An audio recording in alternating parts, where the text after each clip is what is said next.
నమస్తే, welcome to morning bulletin. BRS ప్రభుత్వం కాలంలో తీసుకొచ్చిన 2 కీలక చట్టాలు ఇప్పుడు బీసీ రిజర్వేషన్లకు గుదిబండగా మారాయని ముఖ్యమంత్రి రేవంత్ రెడ్డి పేర్కొన్నారు. రాష్ట్ర అసెంబ్లీ బీసీ రిజర్వేషన్ల అంశంపై చర్చ సందర్భంగా మాట్లాడుతూ ప్రజల హక్కులను అడ్డుకున్న విధానమే ఇవి. కేవలం మాటలతో కాకుండా చట్టపరమైన చర్యలతోనే బీసీలకు న్యాయం జరుగుతుందని చెప్పారు. తెలంగాణ అభ్యున్నతికి బీసీలు ప్రధాన ఆధారమని, వారి అభివృద్ధి కోసం కాంగ్రెస్ ప్రభుత్వం అన్ని ప్రయత్నాలు చేస్తుందని హామీ ఇచ్చారు. రిజర్వేషన్ల బిల్లును న్యాయపరంగా బలోపేతంగా చేయడానికి ప్రత్యేక చట్టపరమైన చర్యలు తీసుకుంటామని తెలిపారు. రాష్ట్రపతి గారికి పంపించారు. దాదాపుగా 5 నెలల నుంచి ఆ 2 బిల్లులు రాష్ట్రపతి గారి దగ్గర ఉన్నాయి అధ్యక్ష.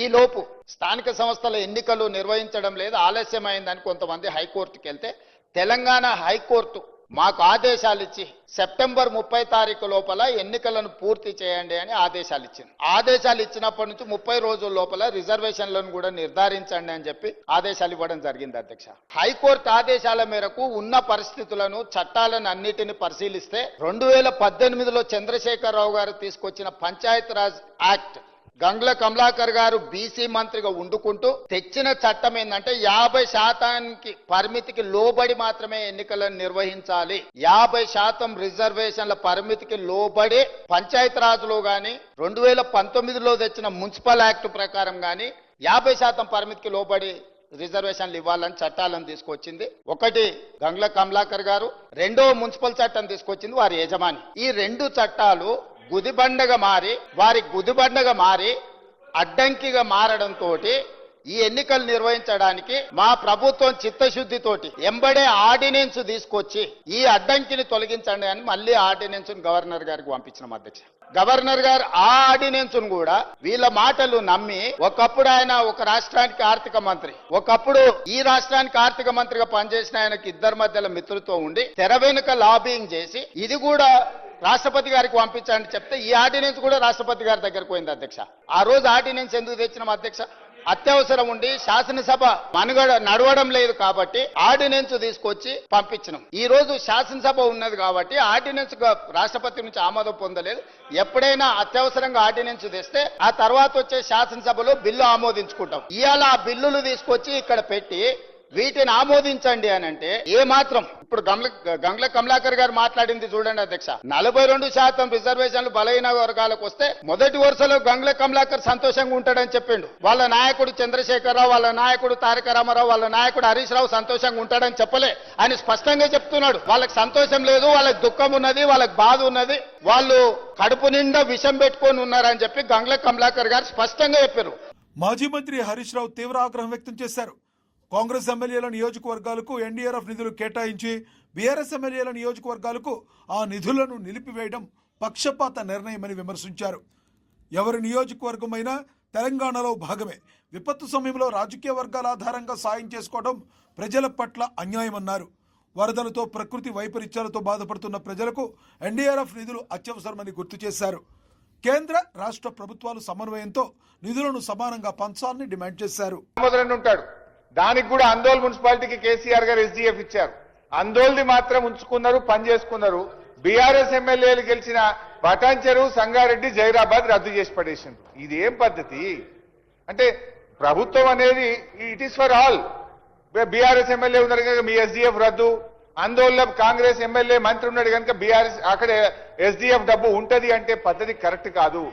ఇప్పుడు జైరాబాద్ ప్రజలైనా, సంగారెడ్డి ప్రజలైనా, పటాన్చెరు ప్రజలైనా వాళ్ళు తెలంగాణ ప్రజలే కదా, వాళ్ళు పన్నులు కడుతున్నారు కదా, వాళ్ళకి ఎందుకు రద్దు చేశారు?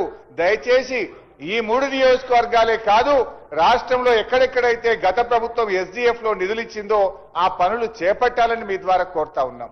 ఇకపోతే టీయూఎఫ్ఐడిసిలో కూడా చాలా నిధులు శాంక్షన్ చేశారు. సరే, దానికి మీరు బడ్జెట్ అరేంజ్మెంట్ చేసుకోండి. కొత్తగా బ్యాంక్ నుంచి తెస్తారా, బడ్జెట్ నుంచి ఇస్తారా, ప్లాన్ చేయండి. కానీ టీయూఎఫ్ఐడిసి కూడా క్యాన్సిల్ చేసినారు. ఇవాళ ఎక్కడెక్కడైతే ప్రతిపక్ష ఎమ్మెల్యేలు ఉన్నారో, మా జిల్లాదే చెప్తున్నాను, అందోల్లో మంత్రి గారు ఉంటే టీయూఎఫ్ఐడిసి మా గవర్నమెంట్ శాంక్షన్ చేసిన పనులు అవుతున్నాయి. పక్కన జైరాబాద్ బంధు, సంగారెడ్డి బంధు, సదాశివపేట బంధు, పటాన్చెరు బంధు, దుబ్బాక బంధు, రాష్ట్రంలో మా బీఆర్ఎస్ బీజేపీ ఎమ్మెల్యేలు ఉన్న చోట టీయూఎఫ్ఐడిసి బంద్ చేశారు. మా పొన్నమన్న దగ్గర కూడా నడుస్తుంది టీయూఎఫ్ఐడిసి. అదే మా సిద్దిపేట జిల్లాల సిద్దిపేట బంధు, దుబ్బాక బంధు, గజ్వేల్ బంధు, చేరియాల బంధు. ఒక్క పొన్నమన్న దగ్గర మాత్రం టీఎఫ్ఐడిసి నడుస్తుంది. ఎందుకు? అక్కడ కాంగ్రెస్ ఎమ్మెల్యే. ఇది కరెక్ట్ కాదు.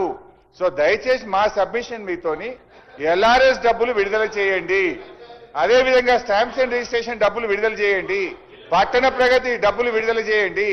ఎన్ని మున్సిపాలిటీలు ఏర్పాటు చేశామన్నది ముఖ్యం కాదు, ఆ మున్సిపాలిటీల్లో అభివృద్ధి జరుగుతుందా, మున్సిపాలిటీల్లో సిబ్బంది ఉన్నారా అనే విషయాన్ని కూడా మీరు గమనంలోకి తీసుకోవాలని, స్పష్టంగా ఎల్ఆర్ఎస్ డబ్బులు ఎప్పుడు ఇస్తారు, మరి అదేవిధంగా టీయూఎఫ్ఐడిసి, ఎస్డిఎఫ్ పనులు గత ప్రభుత్వం మంజూరు చేసిన కొనసాగించాలని మీ ద్వారా వారిని కోరుతున్నాను అధ్యక్ష. తెలంగాణ పురపాలక చట్టం 2019 నిబంధనల సవరణపై రాష్ట్ర ప్రభుత్వం దృష్టి సారించిందని ఐటీ పరిశ్రమల శాఖ మంత్రి దుద్దిళ్ల శ్రీధర్ బాబు తెలిపారు.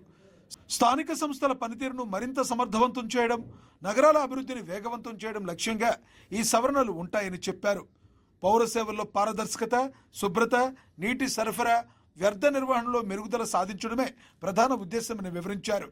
ప్రజల అవసరాలను ప్రతిబింబించే విధంగా చట్టపరమైన మార్పులు చేస్తామని, త్వరలో ప్రతిపాదనలు అసెంబ్లీకి తీసుకెళ్లే ప్రణాళిక ఉంటుందని తెలిపారు. వాటి స్థాయిని పెంచడానికి అవసరమని ప్రభుత్వం నిర్ణయించింది అధ్యక్ష. భారత రాజ్యాంగంలోని ఆర్టికల్ 243వ యొక్క క్లాస్ 6 ప్రభుత్వానికి వెనుకబడిన తరగతుల పౌరులకు అనుకూలంగా ఏదైనా పురపాలికల్లో ఏవైనా సీట్లు లేక పురపాలికలలో చైర్పర్సన్లు పదవులు ప్రత్యేకించి నిబంధనలు చేయడానికి వీలు సంకల్పిస్తోంది అధ్యక్ష. పై తెలిపిన లక్ష్యాన్ని ముందుకు తీసుకెళ్లడానికి ప్రభుత్వం తెలంగాణ పురపాలికల చట్టం 2019 తగు విధంగా సవరించడానికి నిర్ణయించింది అధ్యక్ష. ప్రతిపాదిక సవరణ వెనుకబడిన తరగతులకు అనుగుణంగా పట్టణ స్థానిక సంస్థలైన పురపాలికల్లో ఎన్నుకోబడ్డ సభ్యులు, చైర్పర్సన్లు మరియు పురపాలక కార్పొరేషన్లోని మేయర్ సీట్ల రిజర్వేషన్ల స్థాయిని సముచితంగా కల్పించడానికి రాష్ట్ర ప్రభుత్వం వీలు కల్పిస్తూ ఈ బిల్లుపై నిర్ణయం విషయంలో అమలు చేయడానికి అసెంబ్లీలో ప్రతి అంశంపై కాంగ్రెస్ ప్రభుత్వం సమగ్ర చర్చకు సిద్ధంగా ఉందని రవాణా, బీసీ సంక్షేమ శాఖ మంత్రి పొన్నం ప్రభాకర్ తెలిపారు. ప్రతిపక్షం లేవనెత్తిన సమస్యలు, ప్రజలు ఆందోళనను దృష్టిలో ఉంచుకుని సమాధానాలు ఇవ్వడానికి ప్రభుత్వం ఎప్పుడూ ముందుంటుందని చెప్పారు. విపక్షం మైక్ కట్ చేస్తుందన్న ఆరోపణలు నిజం కావన్నారు. ప్రజల ప్రయోజనం దృష్ట్యా అన్ని అంశాలపై చర్చ జరపడానికి మేము సిద్ధంగా ఉన్నామని తెలిపారు. శాసనసభలో పారదర్శకతతో వ్యవహరించడం కాంగ్రెస్ ప్రభుత్వం యొక్క లక్ష్యమని పేర్కొన్నారు. ఈ రోజు సభలో ఏకగ్రీవంగా మీరు అడగండి తప్పకుండా నేను రామారావు గారిని కోరుతాను, అడగండి. వాటి మీద చర్చ చేస్తాం. మేము కూడా బలహీన వర్గాలకు న్యాయం చేయమని అడుగుతా ఉన్నాం. కాబట్టి బరాబర్ మీరు వాయిస్ ఎత్తుతలేరు. కమలాకర్ గారు చెప్తా ఉన్నారు, సోదరుడు ఇలా మీరు మామూలు అడుగుతా ఉన్నారు కదా, దయచేసి రాజకీయం వల్ల నేను ఎవరిని కూడా టెంప్ట్ చేయడానికి ఇవ్వాలని మాట్లాడదలుచుకోలేదు. కానీ అధ్యక్ష పదవి, శాసనసభ పక్ష పదవి, కార్యనిర్వాహక అధ్యక్ష పదవి ఒకటే దగ్గర ఉంటే నేనేమన్నా అద్దా, నేను అధ్యక్ష నాకేం సంబంధం మీ పార్టీ, ఇవాళ ఒకటే అడుగుతాను. దయచేసి ఇలా సభ యొక్క ఆలోచన విధానం ఏకగ్రీవంగా ఉండాలి. నేను గౌరవ శాసనసభాపతిని విజ్ఞప్తి చేస్తున్నా, ఒక చారిత్రాత్మకమైన నిర్ణయం జరుగుతూ ఉంది. అలా ఈ చారిత్రాత్మక నిర్ణయంలో అపశకునాలు మాట్లాడుతూ కోర్టులు కొట్టేస్తాయనో అటువంటి విధమైనటువంటి ఆలోచన కలగజేస్తూ ప్రజలకు ఎవరైనా కొంతమంది అటువంటి ఆలోచన చేసే వాళ్ళకు కూడా సభ ఏకపక్షంగా ఉంది అని చెప్పేటువంటి ఒక డైరెక్షన్, ఒక ఉపమైనటువంటి సూచిక పోవాలి తప్ప ఇందులో ఇతరత్ర చర్చలు ఇవ్వకుండా నేను తమరి ద్వారా గౌరవ సభ్యులకు, గౌరవ రాజకీయ పార్టీలకు విజ్ఞప్తి చేస్తున్నా వినమ్ర పూర్వకంగా. ఇది ఒక సోషల్ జస్టిస్ కు సంబంధించిన ఒక పెద్ద చారిత్రాత్మక నిర్ణయం. ఇంత గౌరవ ముఖ్యమంత్రి గారు చెప్పినట్టుగా మా నాయకుడు రాహుల్ గాంధీ గారు, దాని తర్వాత కామారెడ్డి డిక్లరేషన్, ఇంటింటికి వెళ్లి సర్వే, ఇవాళ కేబినెట్, అన్ని రకాల కార్యక్రమాలు చేసాం. ఇంకేదైనా ఉంటే కూడా సభ యొక్క తెలంగాణ బిల్లు పెట్టినాడు కూడా ప్రిన్సిపల్ ఆపోజిషన్ సుష్మా స్వరాజ్ గారు నాయకురాలు ఆనాడు చెప్పింది ఒకటే, అధికార పక్షం ప్రతిపక్షం మనం ఏకగ్రీవంగా మూడ్ ఆఫ్ ది హౌస్ అన్నప్పుడు వస్తే డిస్టర్బెన్స్ అవుతుందని హెడ్ కౌంట్ పెట్టి బిల్ పాస్ చేశారు అధ్యక్ష. ఇలా అటువంటి సాంప్రదాయాలు ఒక పెద్ద చారిత్రాత్మక నిర్ణయం జరిగితే కోటికి ఎంటికలు ఎక్కువట్టినట్టు ఊకే దాంట్లో అది ఇది అనే కంటే చర్చ వద్దు అని దయచేసి నేను మీ ద్వారా మరొకసారి గౌరవ సభ్యులకు చేస్తున్నా. మీరు అడుగుతున్న అంశాలు డెఫినెట్లీ ఒకరోజు చర్చకు అవకాశం ఇవ్వండి. ఆ ఏ ప్రొవిజన్లు ఇస్తారో ఎల్ఏ మినిస్టర్ గారు అవకాశం తీసుకొని దాని మీద మాట్లాడండి. ఇవాళ మాత్రం సభ ఏకగ్రీవంగా ఏకాభిప్రాయంతో 42% సంబంధించి. బీఆర్ఎస్ వర్కింగ్ ప్రెసిడెంట్ కేటీఆర్ మాట్లాడుతూ బీసీలకు నిజమైన న్యాయం జరగాలంటే పార్లమెంట్లో రాజ్యాంగ సవరణ చేసి 9వ షెడ్యూల్లో చేర్చడం తప్ప వేరే మార్గం లేదని అన్నారు. కాంగ్రెస్ 5 రకాలుగా మాటలు మార్చి బీసీలను మోసం చేస్తుందని విమర్శించారు. కేవలం బీసీ డిక్లరేషన్లు సరిపోవు, కట్టుబాటు అవసరమని వ్యాఖ్యానించారు. రాజకీయ లాభం కోసం బీసీలను ఉపయోగించుకోవడం సరికాదని, బీఆర్ఎస్ మాత్రమే బీసీల అభ్యున్నతికి కట్టుబడి పనిచేస్తుందని తెలిపారు. 2% రిజర్వేషన్ విషయంలో ఇక్కడ జరిగిన ప్రయత్నాన్ని ఎందుకు వారు పార్లమెంట్లో లేవనెత్తలేరు? కాంగ్రెస్ పార్టీకి 100 మంది ఎంపీలు ఉన్నారు అక్కడ. మీరెందుకు గట్టిగా పట్టుబడతలేరు? పార్లమెంట్లో 42% మీద అక్కడ కదా జరగాల్సింది చర్చ, అక్కడ కదా జరగాల్సింది రాజ్యాంగ సవరణ. అక్కడ చేయాల్సిన ప్రయత్నం చేయకుండా ఇక్కడ ఎంత చేస్తే కంఠశోష తప్ప ఏమొస్తుంది అధ్యక్ష? అల్టిమేట్ గా చేయాల్సిన చోట చేయాల్సిన కాడ ప్రయత్నం చేయకుండా ఇక్కడ ఉండే మన బీసీ బిడ్డల్ని మభ్యపెట్టడానికో రేపు స్థానిక సంస్థల ఎన్నికల్లో కొంత ప్రయోజనం పొందడానికో ప్రయత్నం చేసినా ఇవాళ మేధావులు జస్టిస్ ఈశ్వరయ్య గౌడ్ లాంటి మేధావులు, మన మాజీ రిటైర్డ్ అధికారి చిరంజీవులు గారు లాంటి మేధావులు అందరూ కూడా మాట్లాడుతున్నారు. బలహీన వర్గాల బిడ్డలు బయట వేదికల్లో మాట్లాడుతున్నారు. రాజ్యాంగ సవరణ చేయాలని చెప్పి కోరుతా ఉన్నారు. బుడమేరు వరదల సమయంలో బస్సులోనే ఉండి పులిహార పంచారని షో చేసిన చంద్రబాబు ఆపై విజయవాడ ప్రజలకు వెన్నుపోటు పడిచారని వైసీపీ నేత దేవినేని అవినాష్ ఆరోపించారు. ఏడాది గడిచిన వరద బాధితులకు పూర్తి నష్టం అందలేదని ఆయన ఆవేదన వ్యక్తం చేశారు.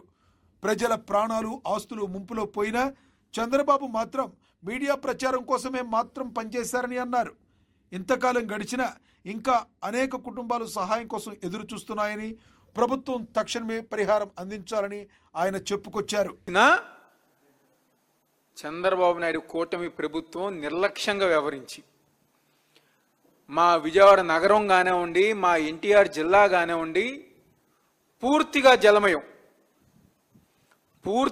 జలమయం అయ్యి ఏదైతే 95-96లో స్వర్గీయ నందమూరి తారక రామారావు గారికి వెన్నుపోటు పొడిచారో ఇదే నెలలో ఈ రోజుకి మా విజయవాడ నగర ప్రజానీకానికి చంద్రబాబు నాయుడు వెన్నుపోటు పొడిచి సంవత్సరం కాలం పూర్తయింది. ఏదైతే ఎంతోమంది నష్టపోయి వాళ్ళు ఇల్లు పోగొట్టుకుని, ప్రాణాలు పోగొట్టుకుని, జీవన ఉపాధి పోగొట్టుకుని దాదాపుగా 10 రోజులు, 15 రోజులు, 20 రోజులు వరద నీళ్ళల్లో, బురదలో భోజనాలు సరిగ్గా లేక ఆరోగ్యపరంగా కానివ్వండి, జీవనోపాధి పరంగా కానివ్వండి, ఈ రోజుకి మా విజయవాడ నగర ప్రజానీకం, మా జిల్లా వాసులు ఈ రోజుకి అనేక ఇబ్బందులు పడుతున్నారు. సంవత్సరం కాలం క్రితం ఏదైతే చంద్రబాబు నాయుడు ఆ రోజు వచ్చి షోలు చేశారు, డ్రామాలు వేశారు, నేను బస్సులోనే ఉన్నాను, క్రేన్ ఎక్కాను, క్రేన్ తోలాను, క్రేన్ బకెట్లో కూర్చున్నాను, పులిహోర పొట్టలో అందించాను, పెరుగన్నం పొట్టలో అందించాను, నేనే చేశానని చెప్పని నాది 40 సంవత్సరాల ఇండస్ట్రీ అని చెప్పిన చంద్రబాబు నాయుడు, మీకు నష్టపరిహారం చెల్లిస్తానని చెప్పిన చంద్రబాబు నాయుడు, కూటమి ప్రభుత్వం మంత్రులు, ఎమ్మెల్యేలు సంవత్సరం కాలం పూర్తయినా ఈ రోజుకి మా ప్రజానికానికి న్యాయం చేయాల. ఎవరిగ్గరా సరిగ్గా నష్టపరిహారం చెల్లించకుండా మా నగర ప్రజానికానికి వెన్నుపోటు. మాజీ మంత్రి పేర్ని నాని మాట్లాడుతూ కులం, మతం, రాజకీయం, సిద్ధాంతం మారుతుంటాయి, కానీ పవనిజం మాత్రం అబద్ధాలతో నిండిందన్నారు. సుగాలి ప్రీతి కేసులో పవన్ కళ్యాణ్ పచ్చి అబద్ధాలు మాట్లాడటం పాపం కాదా అని ప్రశ్నించారు. వైఎస్ఆర్సీపీ జిల్లా అధ్యక్షుడిగా మాట్లాడుతూ పవన్ కళ్యాణ్కు లెఫ్ట్ రైట్ ఎటువంటి ఇజం లేదు, కేవలం వ్యక్తిగత ప్రయోజనం కోసం అబద్ధాలు మాత్రమేనని వ్యాఖ్యానించారు. ప్రజలు ఇలాంటి వేషధారణ రాజకీయాలు గుర్తించి తగిన సమాధానం ఇస్తారన్నారు. తెలగ ఒంటరి బరిజలకి చెప్తున్నా, మీరు ముందుకొస్తే తప్ప ఈ రాష్ట్రంలో మార్పు రాదు. కనీసం ఆంధ్ర భావన ఎలాగో లేదు, కనీసం కుల భావనను తెచ్చుకుని బాగు చేయండి రాష్ట్రాన్ని. కుల పోరాటాలు ఎంతకాలం చేస్తాం? నేను కులం కోసమే ప్రయాణిస్తే కుల నాయకుని అయ్యేవాడిని కదా. నేను కులం కోసం ఒక్కదానికి రాలేదు.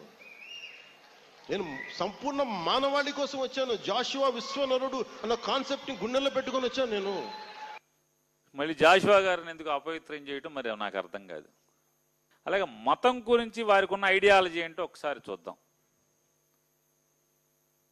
ఆడేది కొద్దిమంది రాజకీయ నాయకులు ఆడతారు, వాళ్ళు కూడా ఎక్కువ మంది ఆడేది కూడా హిందువులే. అసలు ఇలాంటి గొడవలు పెట్టింది హిందూ నాయకులు తప్ప మిగతా నాయకులు చేయరు. అసలు రాదు వాళ్ళకి.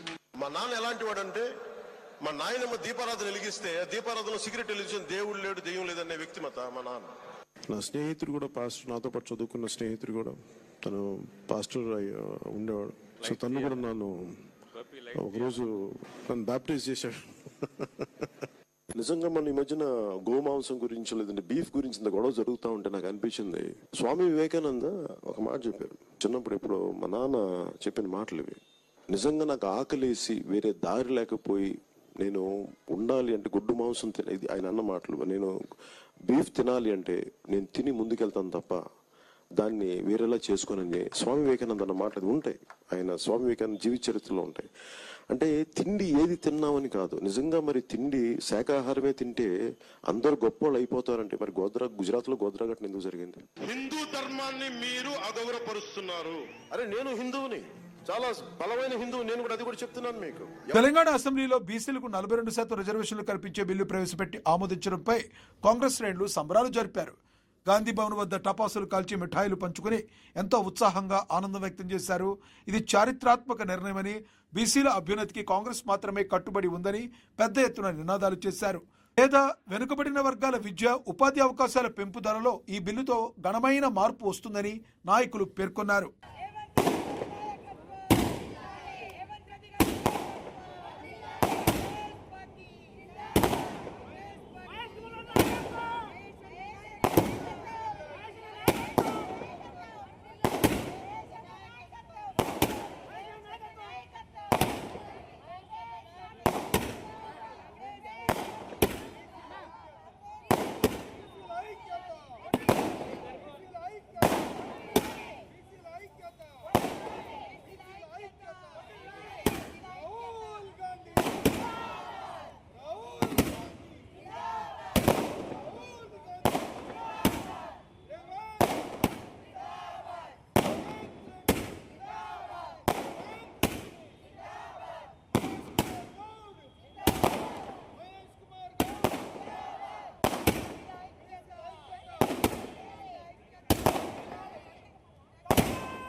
కామారెడ్డి జిల్లాలోని వరద ముంపు ప్రాంతాలను ఎమ్మెల్సీలు విజయశాంతి, అద్దంకి దయాకర్, బల్మూరి వెంకట్ సందర్శించారు.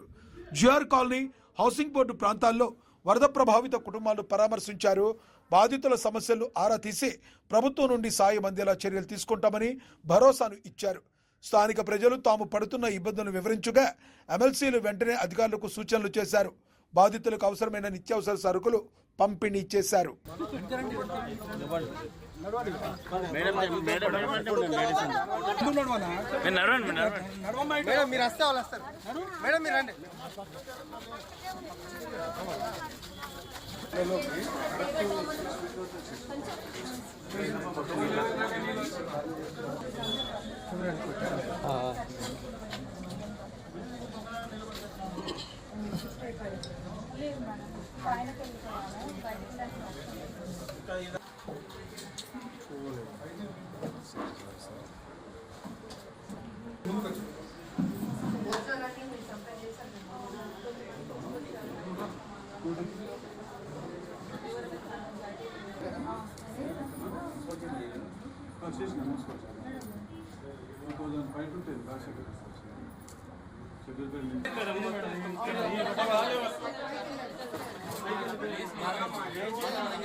కొంచెం వచ్చినాయి మేడం, కానీ ఇంట్లోకి రాలేదు. వాటర్ రోడ్లో ఈ టైం అయితే మొత్తం కంప్లీట్ ఇమ్మీడియట్లీ రావడం ప్రకృతి కదా మనకు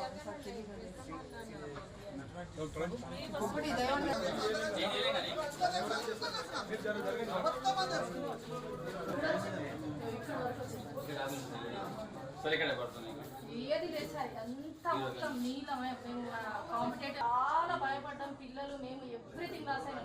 ఒకటి ఇది అది అని కాదు, ఇంట్లో ఎన్ని ఉంటాయి సార్, అవి గుర్తు మేము చదివితే ఆయన ఇక్కడ ఆగిపోతామని వేరే వాళ్ళు పిల్లలు వచ్చి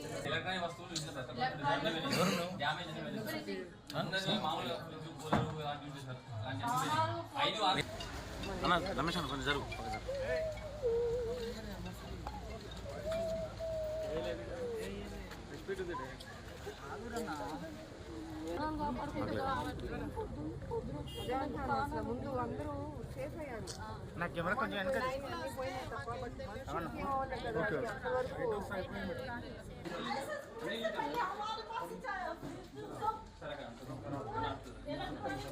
కాళేశ్వరం ప్రాజెక్టుపై నీటిపారుదల శాఖ మంత్రి ఉత్తమ్ కుమార్ రెడ్డి తీవ్ర విమర్శలు గుప్పించారు.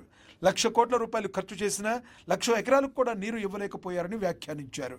బీఆర్ఎస్ పాలనలో ప్రాజెక్ట్ అవినీతి కేంద్రంగా మారిందని, టెండర్లలో భారీ అక్రమాలు జరిగాయని ఆరోపించారు.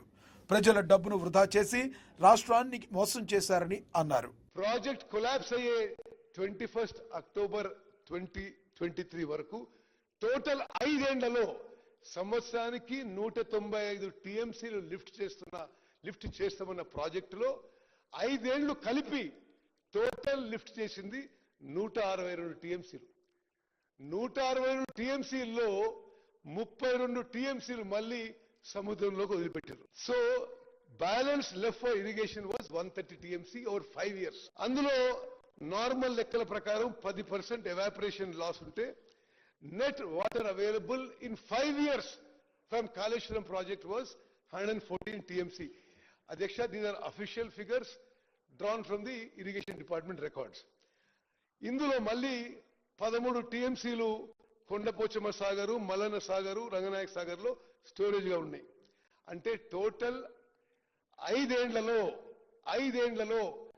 మరి 1,00,000 కోట్లతో కట్టిన కాళేశ్వరం ప్రాజెక్టు ద్వారా తెలంగాణ రాష్ట్రానికి ఉపయోగపడ్డ నీళ్లు 101 టీఎంసీ. అంటే సంవత్సరానికి 20.23 టీఎంసీ. అధ్యక్ష, 38,000 కోట్లతో పూర్తయ్యే ప్రాణహిత చేవెళ్ల ప్రాజెక్ట్ పక్కన పెట్టి 1,47,000 కోట్లతో కాళేశ్వరం ప్రాజెక్టు మొదలుపెట్టి 1,00,000 కోట్లు ఖర్చు పెట్టిన తర్వాత 5 ఏళ్ల ప్రాజెక్ట్ లో 195 టీఎంసీలు పర్ ఇయర్, 34 లక్షల ఎకరాలు వస్తాయన్న వీళ్ళు, 34 లక్షల ఎకరాలు వస్తాయి చెప్పినారు. 18 లక్షల ఎకరాలు కొత్త ఆయకట్టు. వేములవాడ ఎమ్మెల్యే ప్రభుత్వ విప్ ఆది శ్రీనివాస్ బీసీల అంశంపై కీలక వ్యాఖ్యలు చేశారు. బీఆర్ఎస్, బీజేపీ పార్టీలు బీసీల పట్ల కపట ప్రేమ చూపిస్తున్నాయని ఆయన మండిపడ్డారు. బీసీలకు న్యాయం చేయడంలో ఈ 2 పార్టీలు కేవలం రాజకీయ ప్రయోజనాలకే కట్టుబడి ఉన్నాయని విమర్శించారు. బీసీల సంక్షేమానికి, వారి హక్కులకు సంబంధించిన అంశాల్లో కాంగ్రెస్ ప్రభుత్వం తీసుకుంటున్న నిర్ణయాలే నిజమైన అంకిత భావాన్ని ప్రతిబింబిస్తున్నాయన్నారు. అసెంబ్లీలో ప్రవేశపెట్టిన బీసీ రిజర్వేషన్ బిల్లు చారిత్రాత్మకమని పేర్కొన్నారు. కాంగ్రెస్ పార్టీ నిజమైన అంకిత భావంతో బీసీల భవిష్యత్ అభివృద్ధి కృషి చేస్తుందని ఆయన స్పష్టం చేశారు. గౌరవ ముఖ్యమంత్రి రేవంత్ రెడ్డి గారికి, ఉప ముఖ్యమంత్రి గారికి, మంత్రివర్గానికి, క్యాబినెట్ లో కూడా ఈ 42% మా బీసీ సంక్షేమ శాఖ మంత్రితో పాటు అందరికీ మా బీ పక్షాన్ని ధన్యవాదాలు తెలియజేస్తున్నా. అధ్యక్ష, ఇప్పటికైనా మేము 42% రిజర్వేషన్ తోనే ముందుకు పోతామని చెప్పని కట్టుబడి ఉన్నామని చెప్పడానికి కోసం ఈరోజు 2018 పంచాయతీ చట్టాన్ని కూడా సవరించడానికి కోసం కారణం కూడా చెప్పినాం కదా అధ్యక్ష. 50% క్యాప్ను ఎత్తివేసేటువంటి ప్రయత్నం చేస్తూ ముందుకు పోవాలని చెప్పిన ప్రయత్నం చేసేటువంటి సందర్భాన్ని గుర్తు చేస్తున్నాం. ఈరోజు జంతర్ మంతర్ ధర్నా చేసినప్పుడు బీసీ సంఘాలు మమ్మల్ని ఆహ్వానించినాయి, బీఆర్ఎస్ బీజేపీని ఆహ్వానించి వాళ్ళు ఎందుకు రాలేదు అధ్యక్ష? మా బీసీల మీద ప్రేమ లేదు. ఇప్పుడు ఆర్డినెన్స్ ను మంత్రివర్గం క్యాబినెట్ లో ఆ తదుపరి అసెంబ్లీలో దాన్ని సవరణకు బిల్లు తీసుకొచ్చిన దానికి మీరు మద్దతు ఇస్తున్నారా లేదా చెప్పాలి. బీసీ బిడ్డలు నోటి కాడికి వచ్చిన బుక్కని ఎత్తగొట్టకుండా ఉంటున్నాయి. నేను విజ్ఞప్తి చేస్తా ఉన్నా కేంద్ర ప్రభుత్వానికి, ఈరోజు దీని ద్వారా మనం పాజిటివ్ దృక్పథంతో పోదాం. ఇప్పుడే నెగటివ్ ఎందుకు అధ్యక్ష ఆలోచన చేయడం, నెగటివ్ గురించి ఎందుకు ఆలోచన చేయడం, పాజిటివ్ దృక్పథంతో పోదాం. బీసీ సమాజానికి మేలైనటువంటి 42% రిజర్వేషన్ తోని ఎన్నికలు జరుగుతాయని చెప్పి ఆలోచన ముందుకు పోవాలి తప్ప ఇప్పుడే నెగటివ్. ఇది రాజకీయ పరంగా మన హక్కు అధ్యక్ష. ఈరోజు బలహీన వర్గాలకు సంబంధించినటువంటి 42% ఒక హక్కుగా ఈరోజు ఈ తెలంగాణ శాసనసభ అవకాశం కల్పిస్తే దీనికి మద్దతు ఇవ్వాల్సింది పోయి ఎందుకు మీరు కేంద్ర ప్రభుత్వం ద్వారా నయంటుంది దానికి సమాజం చెప్పి ఈ రోజు ఈ బిల్లుకు మీరు మద్దతు ఇస్తున్నారు చెప్పాలని చెప్పిన సందర్భంగా నేను మనవి చేస్తూ, ఇప్పుడు సందర్భం గంగుల కమలాకర్ గారు మాట్లాడినప్పుడు నేను మా పార్టీ కూడా, మా బీఆర్ఎస్ పార్టీ కూడా ఈ 42% రిజర్వేషన్ ఉందని, కానీ కులగాని జరిగినప్పుడు కేసీఆర్ గారు, కేటీఆర్ గారు వాళ్ళు పాల్గొన్న అధ్యక్ష ఆ రోజు కూడా మేము అన్నాం కదా. ఈరోజు కపట ప్రేమను వద్దంటున్నారు మా మీద. ఈ రోజు మా బీసీల మీద కపట ప్రేమ చూపించకండి, సవతి తల్లి ప్రేమ చూపించకండి. ఈ రోజు మా రాహుల్ గాంధీ గారి భారత్ జోడో యాత్రలో భాగంగా ఎవరి స్థాయితో తేలాల్సింది వారికి ఎంత సమన్వయం జరగాలని చెప్పినటువంటి ఆలోచనతోని ముందుకు పోతున్నటువంటి స్వతహాగా బీసీ బిడ్డ కాకుండా రేవంత్ రెడ్డి గారు ముందుకొచ్చి ఈ రోజు ఈ కార్యక్రమం తీసుకొస్తే బీసీ బిడ్డ ముఖ్యమంత్రి ఏమంటారు? ప్రతిపక్ష నాయకుడు మీరే ఉంటారు, ఇక్కడ రాష్ట్ర అధ్యక్షుడు మీరు, సామాజిక న్యాయ అధ్యక్ష మా పార్టీ. పశుసంవర్ధక, క్రీడలు, మత్స్యశాఖ మంత్రి వాకిటి శ్రీహరి మాట్లాడుతూ భవిష్యత్ ప్రయోజనాల కోసమే కాంగ్రెస్ ప్రభుత్వం బీసీ రిజర్వేషన్ల నిర్ణయం తీసుకుందని వెల్లడించారు. కేవలం రాజకీయ లబ్ధి కోసం కాదు, రాష్ట్రంలోని బీసీ సమాజానికి శాశ్వత హక్కులు లభించేలా ఈ నిర్ణయం తీసుకున్నామని తెలిపారు. బీసీల అభివృద్ధి, వారి సంక్షేమం కోసం ఇది దూరదృష్టి ప్రదర్శించిన నిర్ణయమని మంత్రి పేర్కొన్నారు. బీసీలను అణగదొక్కకుండా సమాన అవకాశాలు కల్పించేందుకు కాంగ్రెస్ కట్టుబడి ఉందని స్పష్టం చేశారు. ఈ బిల్లు ద్వారా భవిష్యత్ తరాలకు గొప్ప స్థాయిలో ప్రయోజనం చేకూరుతుందని ఆయన నమ్మకం వ్యక్తం చేశారు. తీసుకుందామనే ప్రయత్నం జరగాల, అప్పుడు మాత్రమే బీసీ బిడ్డల భవిష్యత్తులు బాగుంటాయి. మనము రాబోయే తరాలకు కూడా మంచి ప్లాట్ఫామ్ ఇచ్చిన వాళ్ళము అవుతామనే ఉద్దేశంతోనో ఆ సంకల్పంతోనే అధ్యక్ష మా నాయకుడు చెప్పిన మాట, ఇస్ దేశ్ మే జిన్కి జితని ఆబాదీ హై ఉన్కో ఉतना హిస్సేదారి మిల్లా చాయి అనే ఉద్దేశంతో తీసుకున్న ఈ నిర్ణయానికి ఈ చర్చలు కాదు అధ్యక్ష కావాల్సింది. అధ్యక్ష ముందు మనం చట్టసభల వరకు రావాలా, స్థానిక సంస్థలలో మనము 42% తీసుకోవాలా. ఏ బిడ్డ గెలిచినా బీసీ బిడ్డనే కాబట్టి, ఏ బిడ్డ గెలిచినా బీసీ బిడ్డనే గెలుస్తాడనే ఆలోచనతో మనం ముందుకొచ్చినప్పుడు మాత్రమే, దీన్ని బలపరిచినప్పుడు మాత్రమే మనం షెడ్యూల్ 9లో ఆనాడు కూడా జయలలిత గారు పోయి అడిగినప్పుడు ఈ తెలంగాణ ఇచ్చింది కాంగ్రెస్. ఆ రోజు పివి నరసింహారావు గారు ఆ 69% రిజర్వేషన్ కి యాక్సెప్ట్ చేసింది కూడా పివి నరసింహారావు కాంగ్రెస్ లో ఉన్నప్పుడే చేసింది అధ్యక్ష. ఇప్పుడు మేము అక్కడ ఉన్న వాళ్ళని, మా గంగుల కమలాకరన్ కోరుతా ఉన్నా, మా పాయల్ శంకరన్ కోరుతా ఉన్నా, అక్కడ ఇక్కడ మధ్యలో భారతీయ జనతా పార్టీ అధికారంలో ఉంది అధ్యక్ష.